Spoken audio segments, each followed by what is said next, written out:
ولا تهنوا ولا تحزنوا وأنتم الأعلون إن كنتم مؤمنين. تمام قسم کی تعریفات وحدہ لا شریک خالق کائنات مالک ارض و سما کے لیے ہے، اور لاکھوں کروڑوں درود و سلام ہو اس ہستی اقدس و مقدس پر جن کا نام نامی اسم گرامی محمد اکرم صلی اللہ علیہ وعلی آلہ واصحابہ وبارک وسلم ہے. وہ ذات مقدسہ مبارکہ مطہرہ رب العزت نے جنہیں رحمت کائنات بنا کر بھیجا اور جن کے ذریعے اہل کائنات کی ہدایت کا اور رہنمائی کا بندوبست فرمایا. محمد الرسول اللہ صلی اللہ علیہ وسلم اس کائنات میں تشریف فرما ہوئے تو اس طرح کہ آپ نے اپنے پیروکاروں، اپنے اطاعت گزاروں، اپنے وفاداروں کو دین اور دنیا دونوں کے معاملات میں انہیں راہ حق کا پتہ دیا اور دنیا اور آخرت کے بارے میں ان کی رہنمائی فرمائی.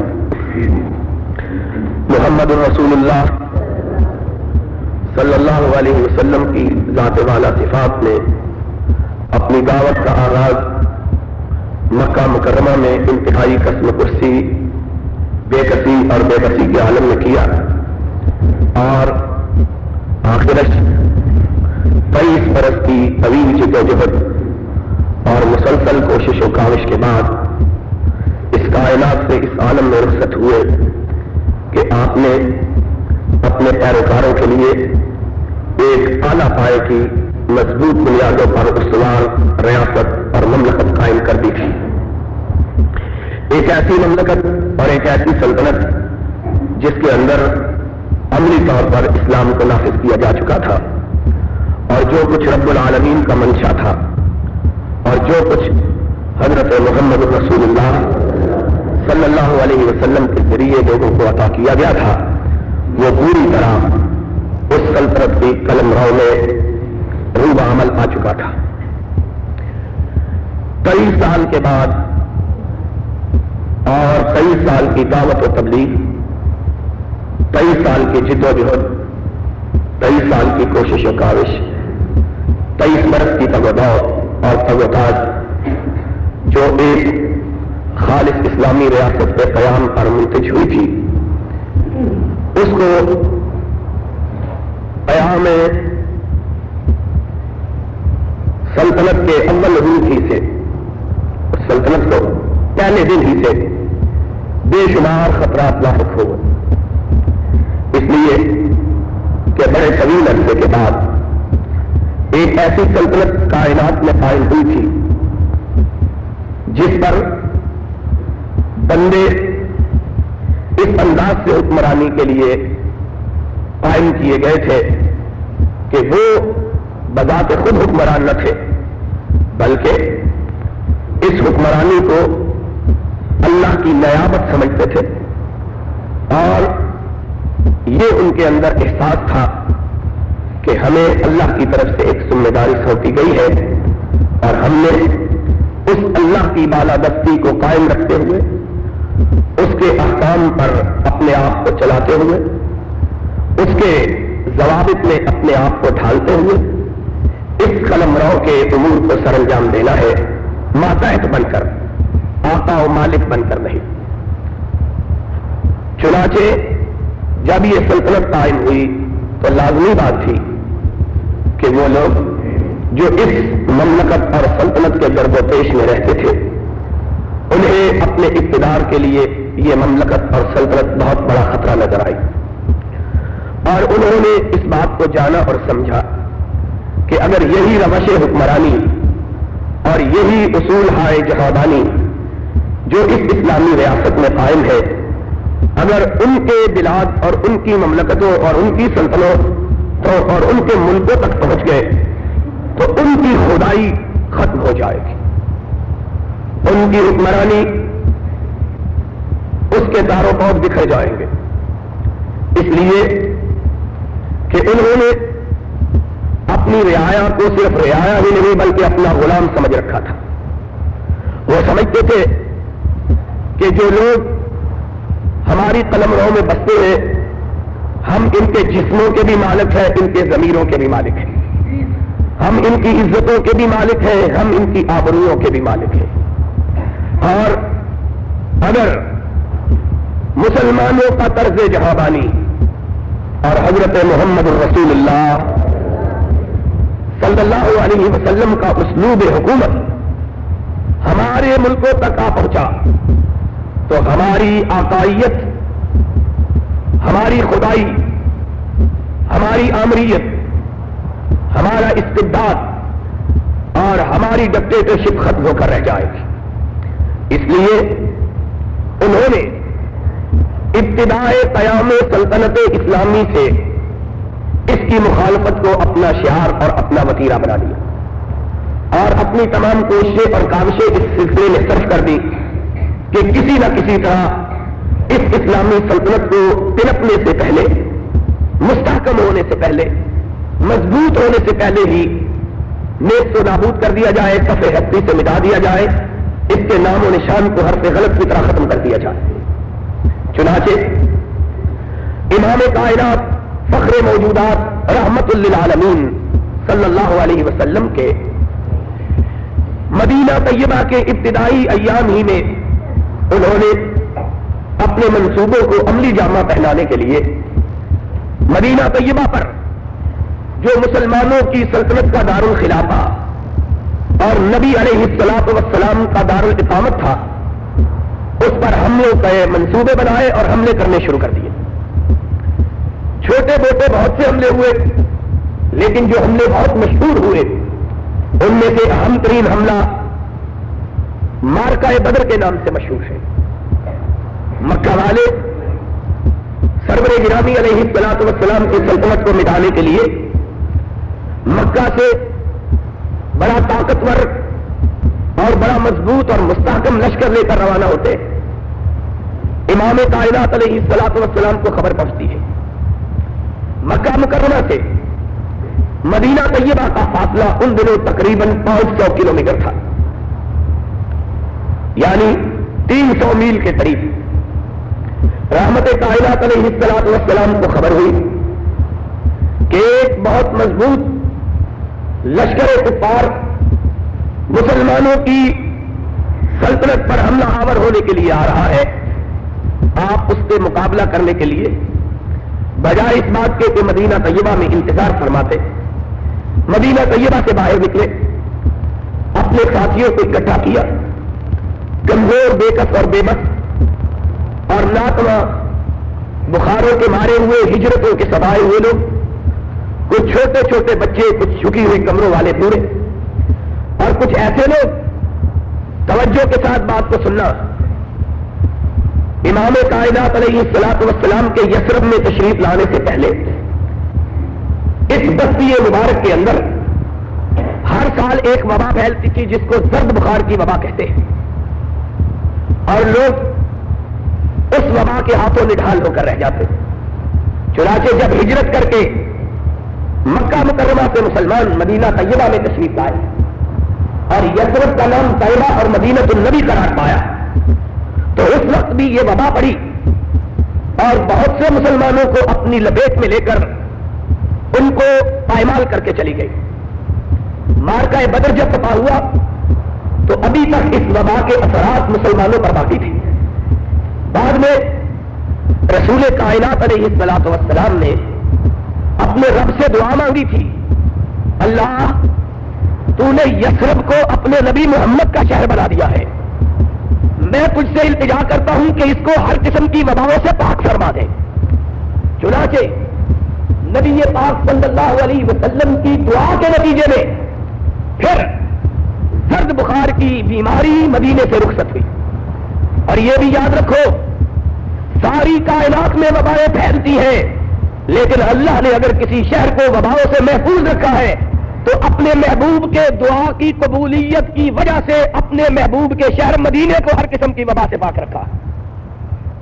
چنانچہ یہ دعا تھی مصطفیٰ علیہ الصلوۃ والسلام کی کہ اے اللہ میری بستی کے اندر جو وبا ہر سال آتی ہے اور لوگوں کو خستہ کر کے چلی جاتی ہے، اللہ اس بیماری کو مدینے سے دور فرما دے۔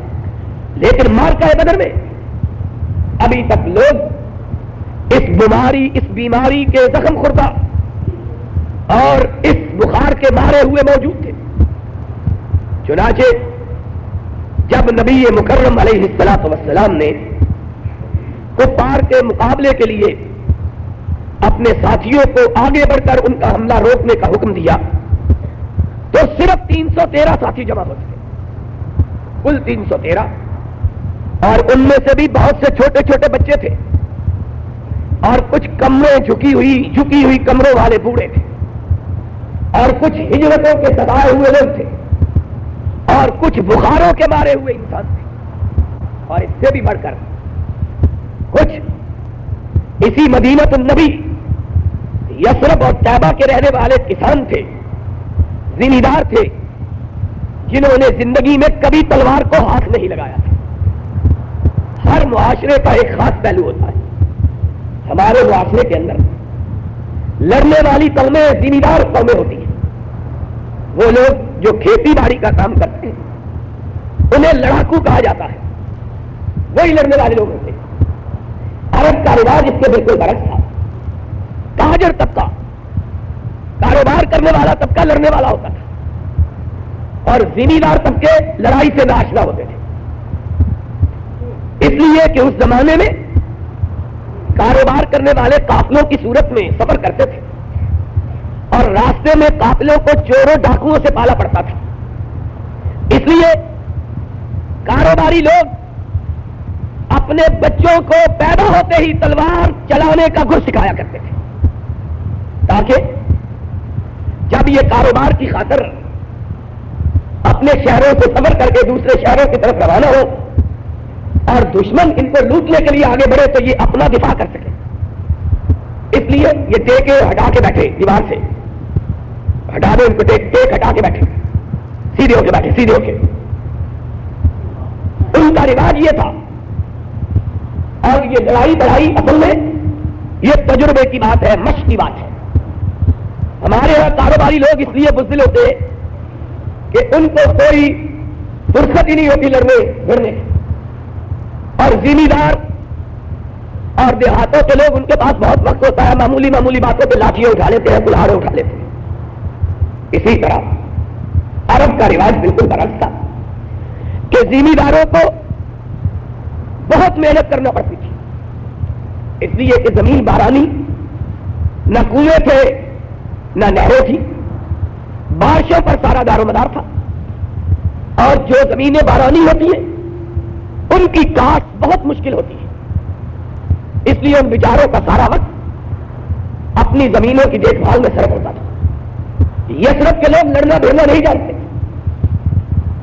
اس کے برعکس مکہ والے تاجر پیشہ لوگ تھے، تجارت پیشہ تاجر لوگ تھے۔ قافلوں کی صورت میں سفر کرتے ہوئے انہیں ڈاکوؤں اور چوروں سے پالا پڑتا تھا، اپنے مخالف قبیلوں سے بھی ان کا آمنا سامنا ہوتا رہتا تھا، اس لیے بچپن ہی سے وہ آلات حرب کو استعمال کرنا اچھی طرح جانتے تھے۔ اب محمد الرسول اللہ صلی اللہ علیہ وسلم کے ساتھ یہی دو طبقے تھے، ایک یثرب کے لوگ، ایک مکہ کے لوگ۔ مکہ کے لوگ تین قسم کے ابتلاؤں میں مبتلا، ہجرتوں کے مارے ہوئے، کوئی 6 مہینے پہلے ہجرت کر کے آیا ہے، کوئی 3 مہینے پہلے، کوئی 4 مہینے پہلے مکہ چھوڑ کے آیا ہے، کوئی 8 مہینے، اور ہجرت کی راہ میں جو مصائب ان کو برداشت کرنا پڑے انہوں نے ان کی کمروں کو توڑ رکھا تھا، گھر سے بے گھر، وطن چھوٹ گیا، بیوی بچے علیحدہ ہو گئے، کاروبار تباہ و برباد ہو گیا، رہنے کے لیے کوئی ٹھکانہ نہیں رہا۔ وہ سارے مشکلات اور مسائل جو مہاجروں کو درپیش ہوتے ہیں وہ ان کو درپیش، پھر اس پر مستجاب کہ آتے ہی مدینہ طیبہ کے بخاروں نے ان کو آ کے گھیر لیا اور رہی صحیح طاقت سرد بخار میں ختم کر دی۔ پھر تیسری بات یہ کہ یہ کاروباری لوگ تھے، اور کوئی کام کرنا نہیں جانتے تھے. اور مدینہ النبی زمینداروں کا شہر تھا. سارا دار و مدار کھیتی باڑی پر یا باغات پر تھا. ان کو ایک ایسا پیشہ اختیار کرنا پڑا جس کو یہ جانتے ہی نہیں تھے. اس وجہ سے بھی ان کو بڑی دقت اور دشواری ہوئی. ایک طرف یہ لوگ, دوسری طرف یثرب کے لوگ جنہوں نے زندگی میں کبھی تلوار اٹھائی ہی نہیں, لڑنا جانتے ہی نہیں, پتہ ہی نہیں کہ لڑائی کس کو کہتے ہیں. دوسری بات یہ ہوئی کہ ان کو مہاجروں کی آمد کا بوجھ برداشت کرنا پڑا, ان کا ہاتھ بٹانا پڑا, ان کی اقتصادی حالت تباہ و برباد ہوئی. تیسری بات یہ تھی کہ اسی یثرب میں اور اس کے گرد و پیش میں یہودی رہتے تھے. وہ یہودی امام کائنات حضرت محمد الرسول اللہ صلی اللہ علیہ وسلم کی تشریف آوری کے بعد بڑے پیچ کھا رہے تھے, اس لیے کہ وہ سمجھتے تھے نبی کائنات کے آنے کے بعد ان کی چودراہٹ ختم ہو کر رہ گئی ہے. اور پھر یہاں منافقوں سے بھی پالا پڑ گیا. عبداللہ ابن ابی راس المنافقین, جس کو مدینے والوں نے اپنا بادشاہ بنانے کا فیصلہ کر رکھا تھا, اور فیصلہ ہی نہیں کر رکھا تھا, جس کی تاج پوشی کے دن مقرر ہو چکے تھے, تاج بنایا جا چکا تھا. محمد الرسول اللہ صلی اللہ علیہ وسلم کی تشریف آوری کے بعد اس کے خواب بھی چکنا چور ہو کے رہ گئے, اور اس کے خواہشات کا محل بھی مسمار ہو کر رہ گیا. اس نے دیکھا کہ آمنہ کے لال کے آ جانے کے بعد کوئی اس کی طرف دیکھنا بھی گوارا نہیں کرتا ہے. یہ بھی سازش ہے. اب اس طرح کے لوگوں کو لے کر حضرت محمد الرسول اللہ صلی اللہ علیہ وسلم اسلامی ملک کی حفاظت کے لیے مدینے سے باہر نکلے, اور تقریباً مدینہ طیبہ سے 150 کلومیٹر کے فاصلے پر بدر کے مقام پر ٹھہر کر آپ نے مکہ کے لشکر کا مقابلہ کیا.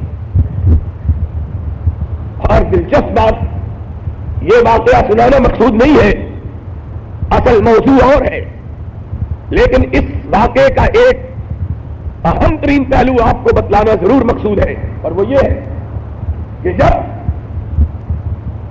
مکہ کی فوجوں کے کمانڈر ابو جہل کو دو چھوٹے چھوٹے بچوں نے لٹا کر ذبح کیا, اور ایک بچہ اس کے سر کو کاٹنے لگا, تو اس نے آنکھیں کھول کر یہ کہا کہ مجھے بتلاؤ میرا سر کاٹنے والا کون ہے. اس بچے نے جواب دیا, میں معاذ ہوں, افرا کا بیٹا ہوں, یثرب کا رہنے والا ہوں, محمد کا غلام ہوں. تو اس نے آہ بھر کر کہا, ہائے میری بدقسمتی کا کیا کہنا ہے کہ آج میں مارا بھی جا رہا ہوں تو ایک اناڑی کے ہاتھوں مارا جا رہا ہوں, ایک ایسے بچے کے ہاتھوں جس کے قبیلے والے تلوار چلانا نہیں جانتے, ان کے ہاتھوں مارا جا رہا ہوں. کاش مجھ کو مارنے والا کوئی عرب کا جنگجو ہوتا, کوئی بڑا لڑاکو ہوتا. لوگ کہتے ابو جہل بہادر تھا, بہادر کے ہاتھوں مارا گیا ہے. ذرا سمجھنے کی بات ہے. اس نے کہا مجھے بڑا افسوس ہے کہ میری موت بھی آئی ایک بچے کے ہاتھوں, اور بچہ بھی ان کا جن کو تلوار چلانا نہیں آتا, جو غیر لڑاکو قوم ہے. پھر اس نے کہا میری ایک خواہش ہے. انہوں نے پوچھا کیا خواہش ہے؟ کیا لگا میری گردن کاٹتے ہوئے ذرا نیچے سے کاٹنا, تاکہ جب میرا سر نیزے پہ چڑھایا جائے تو اونچا نظر آئے. بہادر لوگ تھے. اب جو اصل بات میں ذکر کرنا چاہتا ہوں وہ یہ ہے کہ مدینہ طیبہ پر حملہ ہوا, اور بڑے جنگجو لوگ مدینہ طیبہ پر حملہ کرنے کے لیے آئے. حدیث پاک میں آیا ہے ان کے پاس ہر قسم کا اسلحہ موجود تھا. اس زمانے کے مطابق ہر زمانے کا ایک اسلحہ ہوتا ہے. اس زمانے کے مطابق نہ صرف یہ کہ ہر قسم کا اسلحہ ان کے پاس موجود تھا, بلکہ لڑنے والے اعلیٰ ترین سپاہی تھے, جنگ کے ماہر, آلات حرب و ضرب کے پوری طرح شناور اور ساتھ ہی ساتھ اس زمانے کے دستور کے مطابق سب سے اعلیٰ فوج کا دستہ گھڑ سوار دستہ ہوتا تھا، کیونکہ اس زمانے کا سب سے اعلیٰ جانور لڑائی کے لیے اگر کوئی شمار ہوتا تھا تو گھوڑا ہوتا تھا، اور اس کی حیثیت آج کے دور میں وہی تھی جو ٹینک کی ہوتی ہے، پیدل فوج کے ساتھ بختر بندستے کی ہوتی ہے، پوری طرح اسلحے سے لے قوم جنگجو، لڑائی بڑھائی کی عادی، مار کٹائی سے آشنا، جدید جنگی اسلحہ ان کے پاس موجود، اور 1000 کے لشکر میں 100 گھڑ سواروں کا دستہ بھی موجود تھا، اور پوری طرح تیاری کر کے آئے تھے اسلام کو مٹانے کے لیے، محمد کی بستی کو مٹانے کے لیے، اسلامی ریاست کو نیست و نابود کرنے کے لیے۔ اس کے برعکس مسلمان نہ صرف یہ کہ تیار نہیں تھے، کوئی تیاری نہیں تھی، اچانک ان کو حکم ہوا نکلو، پوری طرح اسلحے سے لیس نہیں تھے، کوئی اسلحہ ان کے پاس موجود نہیں تھا۔ حدیث پاک میں آتا ہے بے شمار لوگ ایسے تھے جن کے پاس تلواریں موجود تھیں، تلوار کے مار سے بچاؤ کے لیے ڈھال موجود نہیں تھی، اور کتنے لوگ تھے جن کے پاس چلانے والی کمان تیر چلانے والی موجود تھی، تیر موجود نہیں تھا، کتنے لوگ تھے جن کے پاس نیزہ تھا تو گرتے ہوئے کو کاٹنے کے لیے خنجر موجود نہیں تھا، اور سواری سارے مسلمانوں کے لشکروں کے پاس صرف 3 اونٹ تھے، صرف 3 اونٹ، اور ایک روایت میں آتا ہے صرف 1 اونٹ، ایک بھی گھوڑا موجود نہیں تھا، کوئی تیاری نہیں۔ مسلمانوں کی حالت، آسمان سے آواز آئی لا تہنوا ولا تحزنوا وانتم الاعلون ان کنتم مؤمنین۔ اے محمد کے ساتھیوں، ایمان تم پختہ کر لو، فتح آسمان والا تم کو عطا کر دے گا۔ ایمان پختہ کر، لڑائی ایمان کی اور اسلحے کی ہے، لڑائی قوت کی قوت سے نہیں ہے، قوت کا کوئی مقابلہ ہی نہیں تھا۔ لا تہنوا، دوسری کو اپنے سینوں سے کھرچ کر نکالتا، لا تحزنوا، خوف اپنے دلوں سے کھرچ دو، وانتم الاعلون، عرش والے کا وعدہ ہے کہ طاقتور مغلوب ہوں گے، تم غالب ہوگے۔ ان کنتم مؤمنین، ایمان تم لے آؤ، فتح رب عطا کر دے گا۔ پھر کیا ہوا؟ وہی ہوا جس کا گلہ اور شکوہ ابو جہل نے کیا تھا، کاش میری گردن کاٹنے والا کوئی جنگجو ہوتا۔ یہ تو جنگجو بھی نہیں، تلوار اٹھانے والا بھی نہیں، لیکن اس کو کیا پتا تھا کہ بدر میں تلوار سے نہیں ٹکرائی بلکہ ایمان تلوار سے ٹکرایا ہے۔ اور ایمان کیسا؟ ابن ہشام نے لکھا ہے افرا کے بیٹوں میں سے ایک بیٹا یا کوئی اور، اس کے ہاتھ پہ تلوار پڑی، آدھا بازو کٹ گیا، آدھا بازو کٹ گیا اور لٹکنے لگا۔ یہ بچہ تلوار اٹھا کے مارنے لگتا ہے، ہلتا ہوا بازو راہ میں رکاوٹ بن جاتا ہے، اپنے ہاتھ کو اپنے پاؤں کے نیچے رکھا اور زور لگا کے کٹے ہوئے بازو کو اکھاڑ کے پرے پھینک دیا کہ مجھے اس بازو کی ضرورت نہیں ہے جو رب کی راہ میں جہاد کرتے ہوئے میری راہ میں رکاوٹ بنتا ہے۔ لا تہنوا ولا تحزنوا وانتم الاعلون ان کنتم مؤمنین۔ غم نہ کرو، کمزور نہ پڑو، طاقت طاقتور پر بھروسہ کرو، وہ تمہارے ساتھ ہے۔ اور پھر اسی ابن ہشام نے کہا ہے ایمان ہی کی یہ کیفیت تھی کہ چھوٹے چھوٹے بچے نبی سے ضد کر رہے تھے کہ ہم کو بھی ساتھ لے کے چلو، ہم کو بھی ساتھ لے کے چلو، ہم کو بھی ساتھ لے کے چلو، اور آقا فرما رہے تھے بیٹو تم پلٹ جاؤ، تم پہ جہاد فرض نہیں ہے۔ اور وہ کہتے تھے اللہ کے حبیب اگر ہم پلٹ گئے تو ہماری ماں ہمیں دودھ معاف نہیں کرے گی۔ انتم الاعلون ان کنتم مؤمنین، یہ قوت و طاقت ان کو جنگ کی طرف نہیں کھینچ رہی تھی، ایمان کھینچ رہا تھا۔ اس کے بعد دوسری جنگ ہوئی احد کی، اور اس وقت پہلے تو 170 کلومیٹر جا کے باہر روکا تھا، اب کہ اس احتیاط سے انہوں نے حملہ کیا ہے کہ حضور کو پتہ ہی اس وقت چلا ہے جب مدینے کی دیواروں کے پاس آ پہنچے، پتہ ہی نہیں چلا۔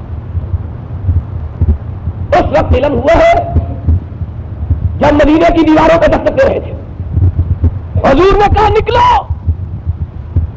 نکلنے والوں میں ایک اندھا صحابی بھی ہے، آنکھوں کی بینائی نہیں ہے، اندھا، وہ بھی نکل رہے ہیں۔ لوگ بھاگتے ہوئے ہوتے گئے، لوگ کے کھود کر اس کے پاس کے مقابل ہو گئے، یہ اندھا بھی راستہ ڈھونڈتا ہوا جا رہا ہے۔ نضر بن انس رضی اللہ تعالیٰ عنہ راستہ میں لوگ میرے کہہ لگے تم اندھے بھاگی کہا جاتے ہو، بوڑھا بھی اور اندھا بھی۔ کہا حضور نے بلایا ہے، کافروں نے حملہ کیا ہے، میں بھی جا رہا ہوں۔ کہا تمہیں نظر تو آتا نہیں، تم نے کیا کرنا ہے جا کے، تم کیا لینے جا رہے ہو؟ لڑائی تو وہاں ہوگی بیلوں کے درمیان جن کا نظر آتا ہے۔ کہا وہاں قوت و طاقت کی لڑائی نہیں ہوگی، ایمان و قوت کی ہوگی۔ کہا جاتے ہو، سارے لوگ میدان جنگ میں جا چکے ہیں، تم پہنچو گے کیسے؟ کوئی سڑکیں تو نہیں بنی، پگڈنڈیاں بھی نہیں، صحرا، جنگل۔ کہا تم راستے سے ہٹ جاؤ، مجھے کسی کی رہنمائی کی وہاں تک پہنچنے کے لیے ضرورت نہیں، جنت کی خوشبو مجھ کو خود کھینچ کے لے جا رہی ہے۔ جس طرف سے جنت کی خوشبو آ رہی ہے مجھے پتا چل گیا ہے کہ میدان جنگ اسی طرف ہے۔ انتم الاعلون، اس جنگ میں نبی پاک صلی اللہ علیہ وسلم نے ایک دستے کو اونچی چوٹی پر مقرر کیا، کافروں کو شکست ہوئی، انہوں نے سمجھا اب ان کا پانسا پلٹ گیا ہے، اب اتر پڑو۔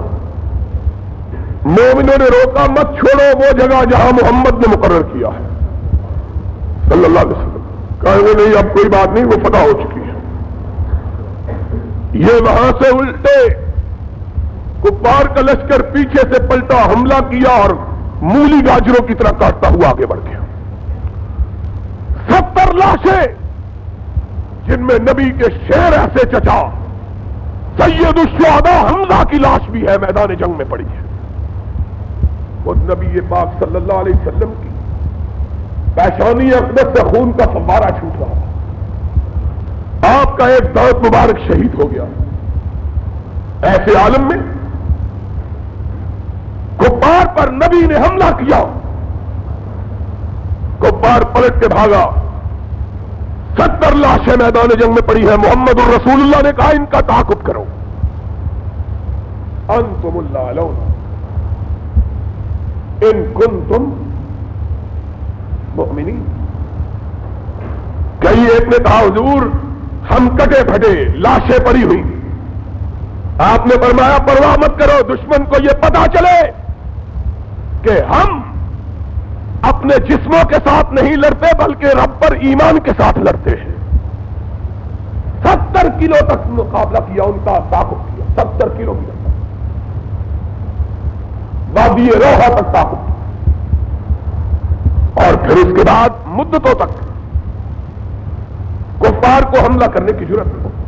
تیسرا بڑا حملہ مدینے پہ جو ہوا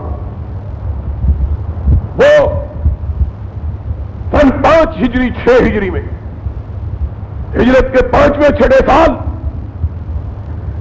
اس وقت ہوا جبکہ کفار اتنا بڑا لشکر لے کے آئے کہ 1400 برس گزر جانے کے باوجود آج تک اتنی چھوٹی بستی پر کبھی اتنے بڑے لشکر نے حملہ نہیں کیا. 4000 3000 کل تعداد تھی مدینے کے واسیوں کی, بچے بوڑھے عورتیں شامل کر کے, اور مدینے پہ جنہوں نے حملہ کیا ان کی تعداد 24000 نوجوان تھی. 24000. رسول اللہ نے کہا نکلو صلی اللہ علیہ وسلم. مدینے کے گرد و نواح میں دشمن پہنچ چکا تھا. نکلے, یہودیوں سمیت 3000 یہودیوں نے ساتھ چھوڑ دیا, باقی 1700 رہ گئے. رسول کریم علیہ الصلوۃ والسلام نے جب یہ کیفیت دیکھی اپنے ساتھیوں کو کہا بیٹھ جاؤ. صحابہ بیٹھ گئے. آپ نے فرمایا تم میں سے بھی جو پلٹنا چاہے پلٹ جائے,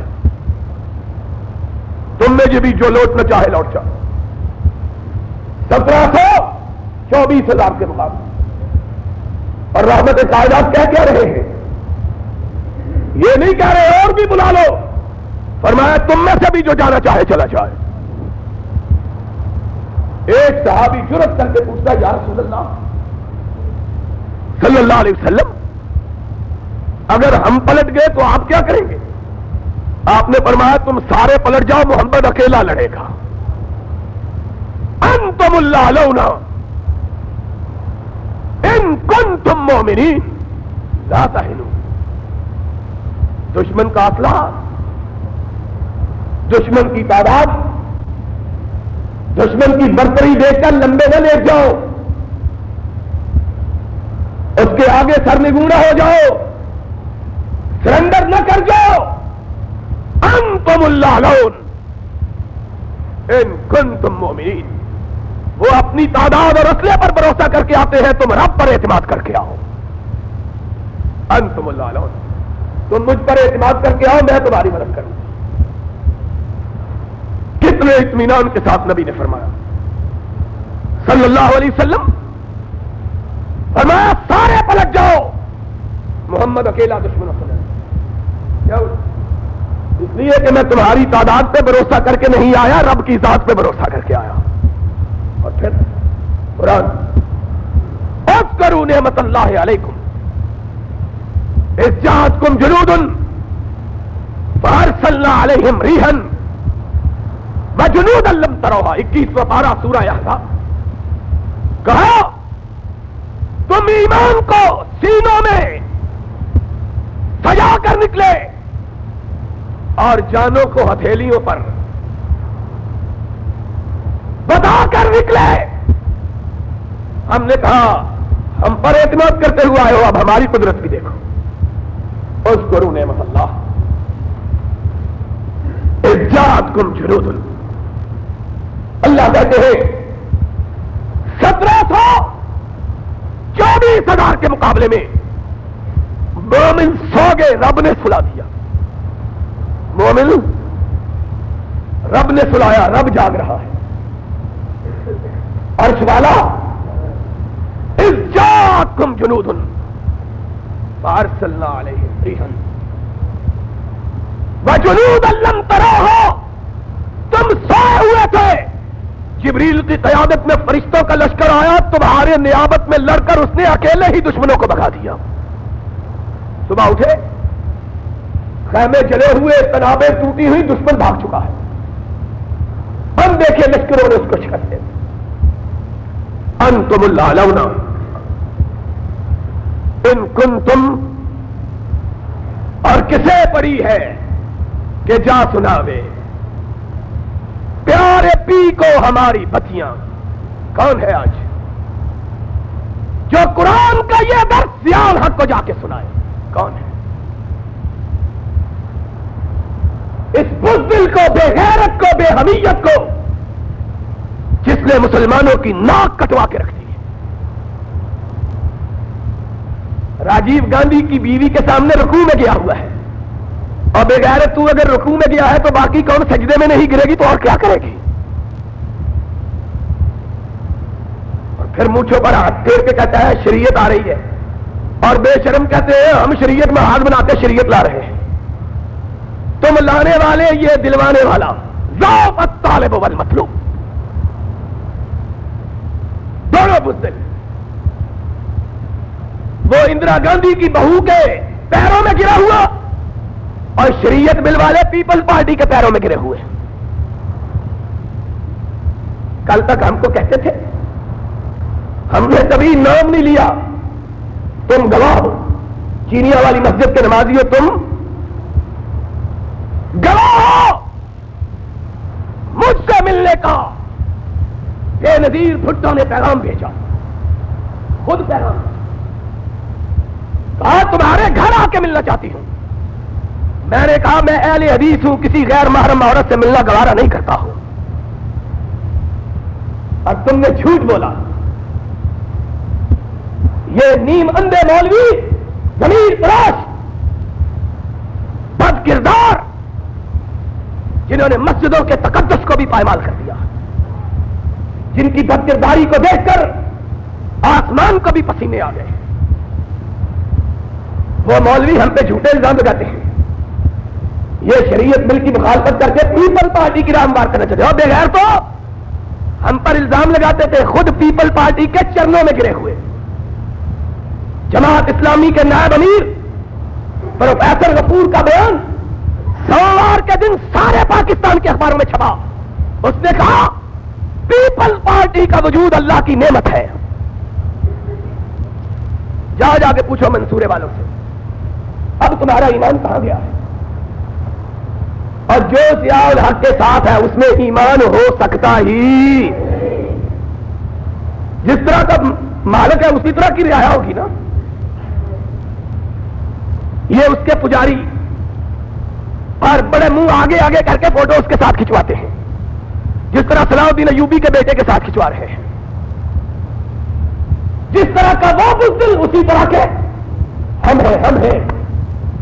اور میں نے کہا تھا یاد رکھو, جب پہلے انہوں نے ہم پہ جھوٹا الزام لگا تو میں نے اسی مسجد میں کھڑے ہو کے کہا تھا بزدلو وقت آئے گا بتلائے گا, آج بھی بتلائے گا, کل بھی بتلائے گا. بے نظیر کے باپ کا بھی مقابلہ ہم نے کیا, اگر وہ آ گئی تو اس کا مقابلہ بھی ہم کریں گے. تم نے کیا مقابلہ کرنا؟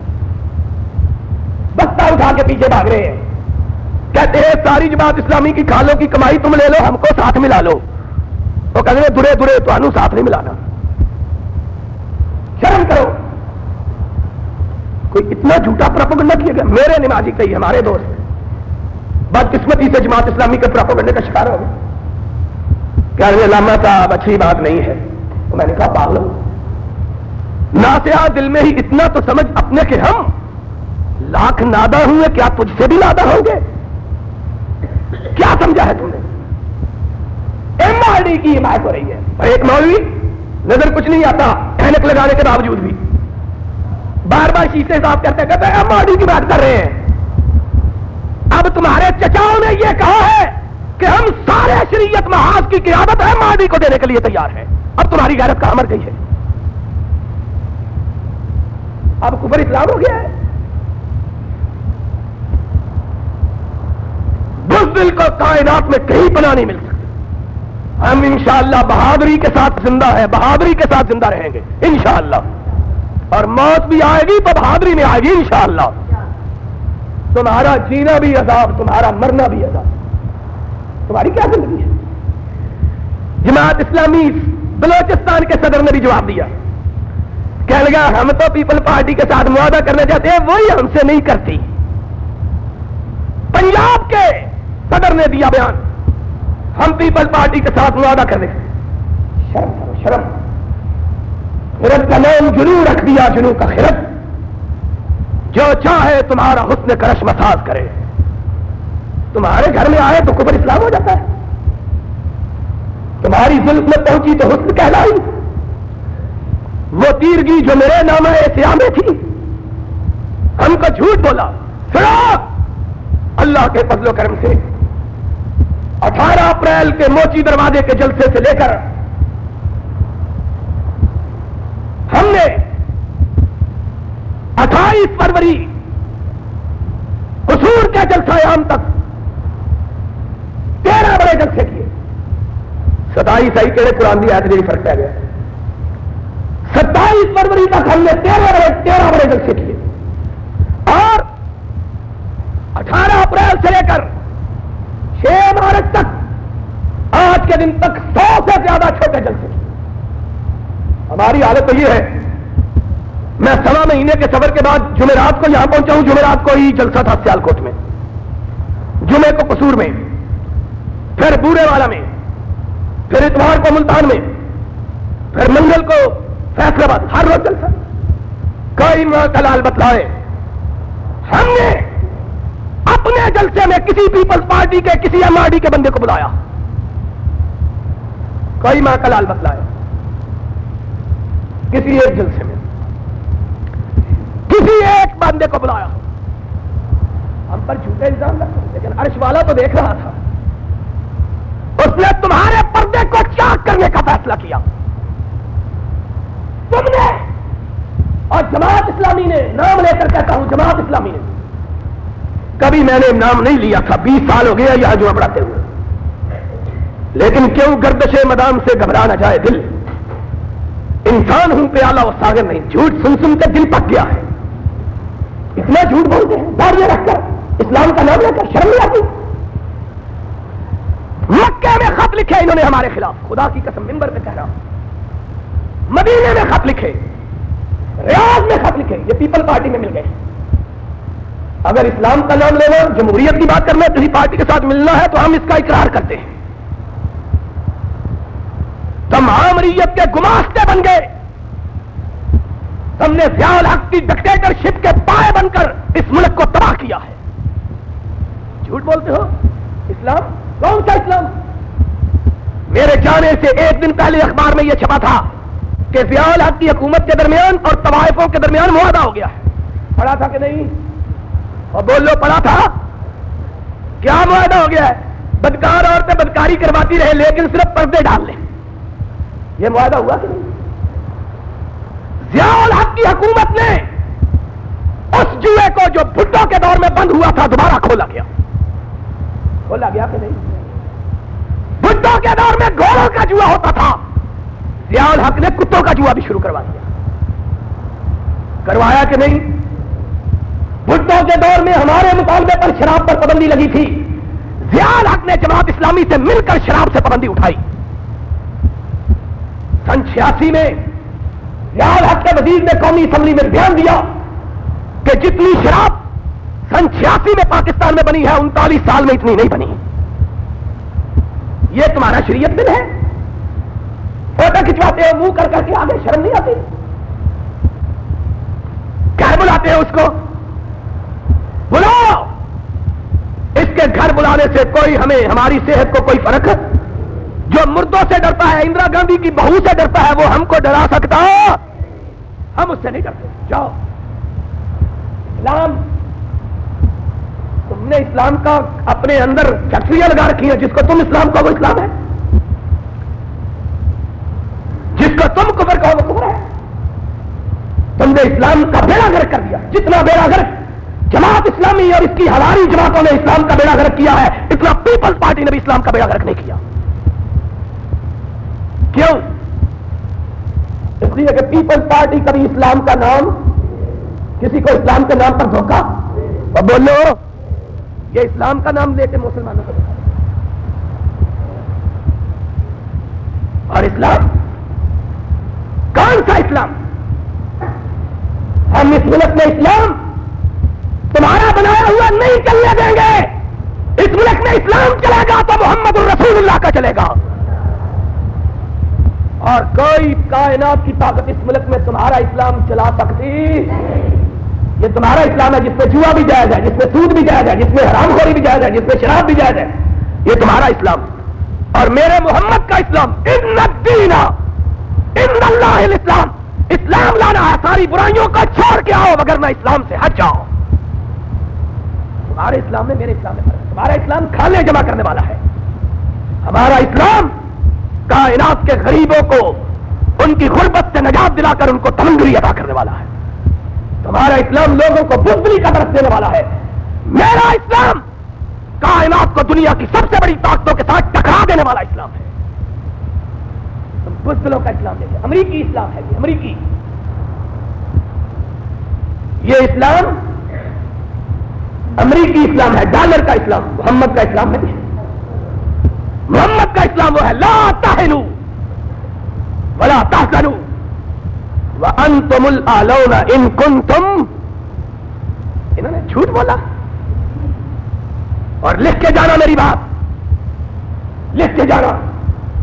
ہمارے متعلق تو احمد ترازی کی بہتان لگائے, ہم سنتے رہے اور صرف سنتے نہیں رہے, اپنے اللہ کو درخواستیں بھی دیتے رہے. اللہ یہ جھوٹے جھوٹ بول رہے ہیں, تو تو دیکھ رہا ہے, تو تو دیکھ رہا ہے. اللہ نے کہا فکر نہ کرو, اس دنیا میں ان جھوٹوں کی پردہ داری کروں گا.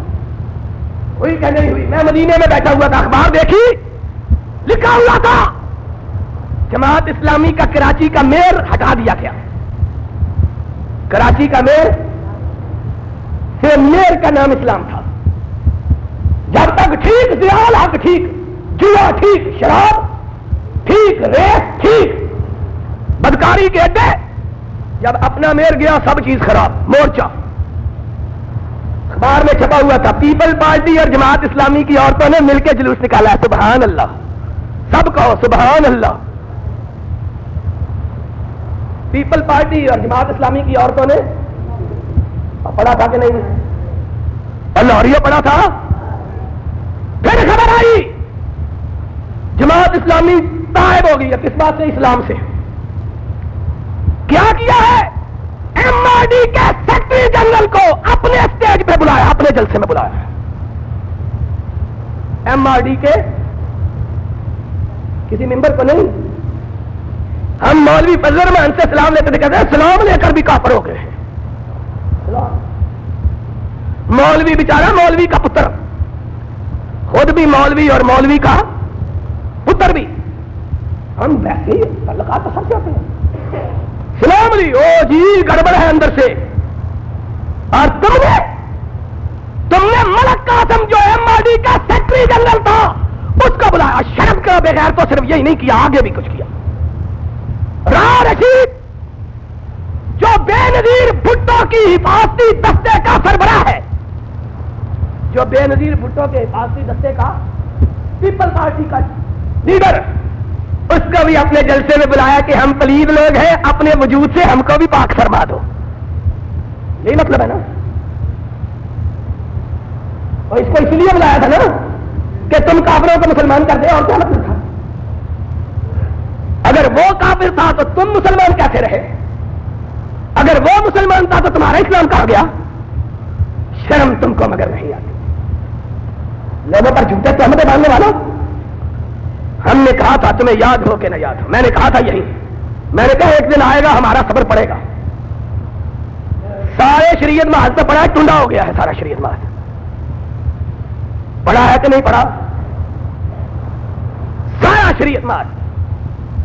مولانا سمیع الحق نے بیان دیا, جس نے شریعت بل پیش کیا تھا, اس نے بیان دیا کہ ایم آر ڈی کی قیادت ہم قبول کرنے کے لیے تیار ہیں. ہم ایم آر ڈی کی قیادت قبول کرنے کے لیے, ایم آر ڈی کی قیادت. پہلے ہمارا ایک مولوی بچہ جو بوڑھا کہتا تھا نہیں یہ سال نہیں ذکر حدیث کو ایم آر ڈی کی طرف لے جا رہا ہے. اس وقت تمہیں علم غیب ہوتا تھا. قرآن کہتا ہے لا تقف ما لیس لک بہ, علم جس کو تو نہیں جانتا اس کے بارے میں اپنی زبان کو حرکت. قرآن کا مخالف بن کے تو ہم پر جھوٹ بولتا رہا. اور آج تیرے چاچے تیرے بابے کہتے ہیں ہم ایم آر ڈی کی قیادت ماننے کے لیے تیار ہے. تیری غیرت جوش میں کیوں؟ غیرت ہے ہی نہیں. کہ غیرت نام تھا جس کا گئی تیمور کے گھر سے, اور جو اللہ کے فضل و کرم سے چودھری ضیاء الحق کا ساتھ دیتے ہیں ان میں غیرت ہو سکتی ہی نہ ان میں, نہ ان میں, نہ بچو جمہورے میں, نہ مداری میں. یہ سارے تو بچی جمہورے تھے. وہ کرتا تھا ہاتھ اس طرح کر کے لیٹ جا, یہ سارے کورس میں مل کے کہتے تھے لیٹ گئے. وہ کہتا تھا اٹھ جاؤ, یہ سارے کورس میں کہتے تھے اٹھ گئے. وہ کہتا شریعت بل پکڑ لو, کہتے پکڑ لیا. کہتا شور مچا دو, کہتے مچا دیا. یہ بچو جمہورے. اس کا حال کیا ہے؟ اور مفتی نعیمی نے ٹھیک کہا ہے, لیکن خدا تجھے نفس جبرائیل دے تو کہوں تو نے آدھی سچ بات کہی ہے، اگر خدا تجھ کو توفیق دیتا تو ساری سچ کہہ دیتا. اس کا بیان اخبار میں چھپا ہے. اس نے کہا ہندو عورتوں کے سامنے جھکنے والا کبھی مسلمانوں کی غیرت کا نشان، یہ اس نے کہا.